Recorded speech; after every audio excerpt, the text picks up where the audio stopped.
ऐसी अहम जानकारियां जो आपकी आर्थिक सुरक्षा और भविष्य से सीधा संबंध रखती हैं। विशेष रूप से ईपीएस 95 पेंशन धारकों और सरकारी कर्मचारी पेंशन भोगियों के लिए आज कई बड़ी खबरें सामने आई हैं जिन पर हम विस्तार से चर्चा करेंगे। पहली और सबसे महत्वपूर्ण खबर केंद्र सरकार की उस संभावित योजना से जुड़ी है जो ईपीएस 95 के तहत मिलने वाली न्यूनतम पेंशन राशि में एक बड़े बदलाव की ओर इशारा कर रही है। मिली जानकारी के अनुसार सरकार वर्तमान में न्यूनतम पेंशन को 1000 रुपए प्रति माह से बढ़ाकर 3000 रुपए प्रति माह करने पर गंभीरता से विचार कर रही है। यह समाचार एक प्रमुख वित्तीय समाचार पोर्टल की रिपोर्ट पर आधारित है जिसमें कहा गया है कि यह प्रस्ताव लाखों सेवानिवृत्त कर्मचारियों के जीवन स्तर पर सकारात्मक प्रभाव डाल सकता है। दरअसल कर्मचारी पेंशन योजना यानी ईपीएस संगठित क्षेत्र के कर्मचारियों के लिए एक प्रमुख सामाजिक सुरक्षा जाल है। इसमें नियोक्ता द्वारा कर्मचारी भविष्य निधि संगठन में किया जाने वाला एक निश्चित अंशदान जमा होता है जिसमें से एक हिस्सा पेंशन कोष के लिए निर्धारित होता है। वर्षों से पेंशन भोगियों का एक बड़ा वर्ग बढ़ती महंगाई और जीवन यापन की बढ़ती लागत के मद्देनजर इस न्यूनतम राशि में वृद्धि की मांग करता आया है। रिपोर्ट्स के मुताबिक वर्तमान में लगभग 36 लाख से अधिक पेंशन भोगी ऐसे हैं जो इस न्यूनतम 1000 रुपए की मासिक पेंशन पर निर्भर हैं। 3000 रुपए तक की प्रस्तावित वृद्धि उनके लिए एक बड़ी राहत का कारण बन सकती है। हालांकि यह मार्ग पूर्णतः सरल नहीं है। इस प्रस्ताव के सामने सबसे बड़ी चुनौती राजकोषीय प्रभाव की है। श्रम मंत्रालय इस वृद्धि के वित्तीय निहितार्थों का आकलन कर रहा है। याद रहे कि पिछले काफी समय से केंद्र सरकार वास्तविक पेंशन और न्यूनतम 1000 रुपए के बीच के अंतर को पूरा करने के लिए अनुदान दे रही है। पिछले वित्त वर्ष में इस शीर्षक पर सरकार का खर्च 223 करोड़ रुपए से अधिक रहा जो उससे पिछले वर्ष की तुलना में 26% की वृद्धि दर्शाता है। न्यूनतम पेंशन को 3 गुना करने से इस अनुदान राशि पर भारी दबाव पड़ेगा और यही कारण है कि वित्त मंत्रालय इस प्रस्ताव पर अतिरिक्त सावधानी बरत रहा है। इतिहास पर नजर डालें तो पाएंगे कि पहले भी श्रम मंत्रालय ने बजटीय सहायता के साथ पेंशन को 2000 रुपए प्रति माह करने का एक प्रस्ताव रखा था जिसे वित्त मंत्रालय ने स्वीकृति नहीं दी थी। हाल ही में बजट पूर्व परामर्श सत्र के दौरान पेंशन भोगियों के एक प्रतिनिधि मंडल ने वित्त मंत्री निर्मला सीतारमण से मुलाकात कर इस राशि को सीधे 7500 रुपए प्रति माह तक बढ़ाने की मांग भी रखी थी। हालांकि उन्हें कोई औपचारिक आश्वासन नहीं मिला। कुल मिलाकर यह प्रस्ताव एक सकारात्मक संकेत है जो दर्शाता है कि सरकार इस मुद्दे पर सक्रियता से विचार कर रही है। मुद्रास्फीति के दबाव और पेंशन भोगियों की दशकों पुरानी मांगों के बीच यह एक आशाजनक कदम माना जा सकता है। हालांकि अंतिम निर्णय और इसके क्रियान्वयन की समय सीमा अभी अनिश्चित है और यह सरकार की राजकोषीय प्राथमिकताओं पर निर्भर करेगा। विशेषज्ञों का मानना है कि यदि यह प्रस्ताव पास होता है तो इसे आगामी महीनों में लागू किया जा सकता है। दूसरी प्रमुख खबर पुरानी पेंशन योजना यानी ओल्ड पेंशन स्कीम को लेकर एक बड़े अपडेट की है। सूत्रों से प्राप्त जानकारी के अनुसार आने वाले समय में वरिष्ठ नागरिकों के लिए कुछ नई सुविधाओं और घोषणाओं की उम्मीद जताई जा रही है। यह माना जा रहा है कि सरकार वरिष्ठ नागरिकों के कल्याण को ध्यान में रखते हुए ओपीएस के दायरे में 8 नई सुविधाओं का ऐलान कर सकती है। इन सुविधाओं का उद्देश्य बुजुर्गों को केवल आर्थिक सहायता ही नहीं बल्कि स्वास्थ्य, सामाजिक सुरक्षा और जीवन की गुणवत्ता में सुधार लाने वाली एक समग्र सहायता प्रदान करना है। इन संभावित घोषणाओं में सबसे पहला और महत्वपूर्ण बिंदु पेंशन राशि में संभावित संशोधन और वृद्धि से जुड़ा हुआ है। वरिष्ठ नागरिक लंबे समय से बढ़ते चिकित्सा खर्चों और महंगाई के कारण आर्थिक तंगी का सामना कर रहे हैं। ऐसे में पेंशन राशि में वृद्धि उनके लिए एक बड़ी राहत साबित हो सकती है। संभावना जताई जा रही है कि महंगाई भत्ते को और अधिक उदार बनाया जाएगा ताकि पेंशन का मूल्य समय के साथ कम ना हो। इसके साथ ही पेंशन समायोजन की प्रक्रिया को और अधिक स्वचालित बनाने पर भी जोर दिया जा सकता है ताकि पेंशन भोगियों को हर बार नए आवेदन करने की आवश्यकता ना पड़े। दूसरा प्रमुख क्षेत्र स्वास्थ्य सेवाओं में विस्तार का है। नई सुविधाओं के तहत वरिष्ठ नागरिकों के लिए विशेष स्वास्थ्य कार्ड जारी किए जा सकते हैं जिनके माध्यम से वे देश भर की सरकारी एवं मान्यता प्राप्त निजी अस्पतालों में कैशलेस उपचार प्राप्त कर सकेंगे। इसके अलावा महंगे इलाज जैसे डायलिसिस, कैंसर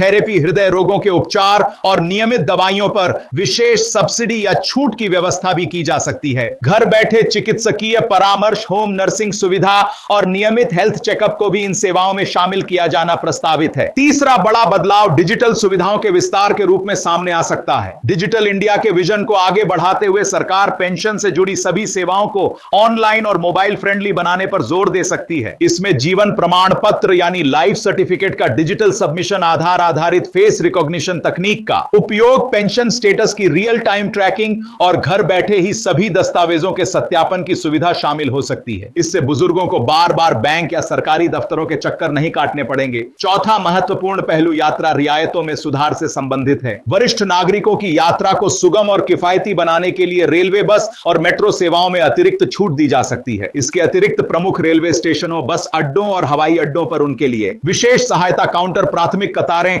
और व्हीलचेयर सुविधा को और मजबूत किया जा सकता है। हवाई यात्रा के दौरान बोर्डिंग में प्राथमिकता भी एक प्रस्तावित सुविधा हो सकती है। पांचवा, प्रशासनिक प्रक्रियाओं में सरलीकरण पर ध्यान दिया जा सकता है। पेंशन भुगतान से जुड़ी कागजी प्रक्रियाओं को न्यूनतम करने के लिए विशेष प्रायोरिटी सर्विस विंडोज की स्थापना की जा सकती है, जहां वरिष्ठ नागरिकों को बिना लंबी प्रतीक्षा के त्वरित सेवा मिल सके। इससे पेंशन वितरण में पारदर्शिता और गति दोनों बढ़ेगी। छठा, सामाजिक सुरक्षा और कल्याणकारी योजनाओं का विस्तार किया जा सकता है। इसमें वरिष्ठ नागरिकों के लिए विशेष बीमा योजनाएं, आपदा या आपात स्थिति में त्वरित सहायता और सामुदायिक सहायता केंद्रों का नेटवर्क विकसित करना शामिल हो सकता है। सातवां, मनोरंजन और अवकाश गतिविधियों के लिए प्रोत्साहन दिया जा सकता है। सार्वजनिक पार्कों, संग्रहालयों, सांस्कृतिक कार्यक्रमों और पर्यटन स्थलों पर विशेष छूट या निःशुल्क प्रवेश की सुविधा प्रदान की जा सकती है, ताकि उनका सामाजिक जीवन सक्रिय और आनंदमय बना रहे। और आठवां, कानूनी सहायता और संरक्षण से जुड़े प्रावधानों को मजबूत किया जा सकता है। वरिष्ठ नागरिकों के अधिकारों के संरक्षण, संपत्ति विवादों में त्वरित कानूनी सहायता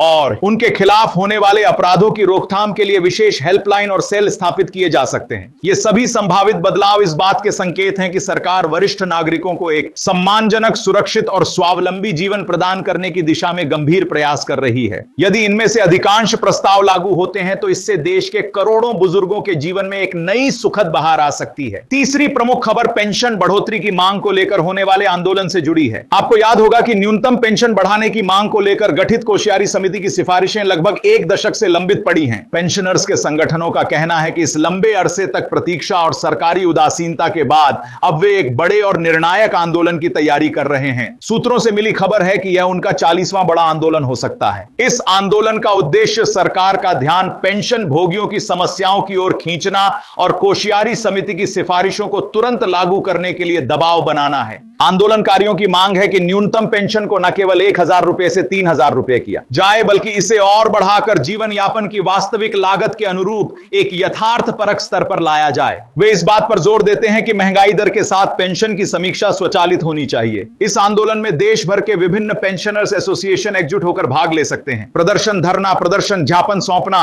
और सरकार के साथ बैठकों का आयोजन इस आंदोलन के प्रमुख तरीके होंगे। पेंशन भोगियों का मानना है कि उनके संघर्ष और एकजुटता के इस लंबे इतिहास के बाद यह 40वां आंदोलन एक निर्णायक मोड़ साबित हो सकता है। हालांकि अभी इस आंदोलन के सटीक तारीख, स्थान और रणनीति के बारे में औपचारिक घोषणा बाकी है, लेकिन यह स्पष्ट है कि पेंशन न्याय की यह लड़ाई एक नए और तीव्र चरण में प्रवेश करने जा रही है। इन सभी खबरों को देखते हुए यह स्पष्ट है कि पेंशन व्यवस्था में बदलाव की हवा चल रही है, चाहे वह ईपीएस 95 में न्यूनतम राशि का प्रस्तावित संशोधन हो, ओल्ड पेंशन स्कीम के तहत नई सुविधाओं की संभावना हो, या फिर पेंशन भोगियों के बड़े आंदोलन की तैयारी हो। हर मोर्चे पर गतिविधि दिखाई दे रही है। इन विकासों का अंतिम परिणाम देश के करोड़ों वरिष्ठ नागरिकों और सेवानिवृत्त कर्मचारियों के भविष्य को निर्धारित करेगा। सम्मानित दर्शकों, यह था हमारा यह विशेष समाचार बुलेटिन। हमें उम्मीद है कि यह जानकारी आपके लिए उपयोगी रही होगी। याद रखें, आपकी सुरक्षा और अधिकार हमारी सर्वोच्च प्राथमिकताएं। यदि आप हमारे चैनल पर नए हैं तो कृपया चैनल को सब्सक्राइब करें और बेल आइकन को दबाना ना भूलें, ताकि ऐसी ही अहम खबरों से आप सबसे पहले जुड़े रहें। साथ ही इस वीडियो को अपने सभी पेंशन भोगी मित्रों, परिवारजनों और जान पहचान के लोगों